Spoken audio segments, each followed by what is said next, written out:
வைட்டமோ க்ளோவாம் கேவ்னு சொல்லி நியூசிலாண்டில் ஒரு கேவ் இருக்குது. ஸோ அதில் ஆனுவலாக பார்த்தீங்கன்னா 4 to 5 lakhs பீப்புள் அதை போய் விசிட் பண்ணுவாங்க. கேவில் வந்துட்டு ரெயின் ட்ராப்ஸ் அந்த மேலே இருக்க அந்த ராக்ல விழுந்து ஒவ்வொரு சின்ன சின்ன ட்ராப்ஸும் கீழே விழுகும்போது அது ஒரு ஷேப் கொண்டு வரும். அது ரொம்ப ஃபாஸ்ட்டாவோ இல்லை பவர்ஃபுல்லாவோ விழுகாது, பட் இட் கன்சிஸ்டன்ட். அது கண்டினியூஸாக அந்த ட்ராப்ஸ் விழுந்துட்டே இருக்கும். Day after day, year after year, those tiny drops begin to shape even hard rock. So இதே மாதிரி கன்சிஸ்டன்ஸாக விழுந்துட்டே இருக்கும்போது அந்த ரொம்ப கெட்டியாக இருக்க அந்த ராக் கூட ஒரு ஷேப் கொண்டு வருது.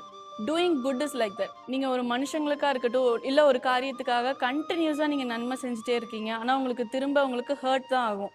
அது எதுவுமே உங்களுக்கு சேஞ்ச் ஆகிற மாதிரி தெரியாது. சுச்சுவேஷனாக இருக்கட்டும், உங்களுடைய மனசு இருக்க ஹர்ட் தான் ஆகுமே தவிர எந்த காரியத்துலையும் உங்களுக்கு அது பலன் கொடுக்காத மாதிரி இருக்கும். பட் வேதாகமத்தில் சொல்லியிருக்கு, கலாத்தியர் 6வது அதிகாரம் 9வது வசனத்தில், நன்மை செய்வதில் சோர்ந்து போகாமல் இருக்கணும் அப்படின்ட்டு. நீங்கள் இப்போ செய்கிற இந்த நன்மை கண்டினியூஸாக நீங்கள் செஞ்சுட்டே இருந்தீங்க அப்படின்னா ஒரு நாள் இல்லை ஒரு நாள் ஆண்டவர் உங்களுக்கு அது பலனாக கொடுப்பார். இப்போ நீங்கள் டயர்டாக இருக்கீங்க அப்படின்னு நீங்கள் நினைக்கிறீங்கல்ல, இந்த டயர்டு ஒரு நாள் உங்களுக்கு அது பலனாக வரும். One day you will see what your consistency has created.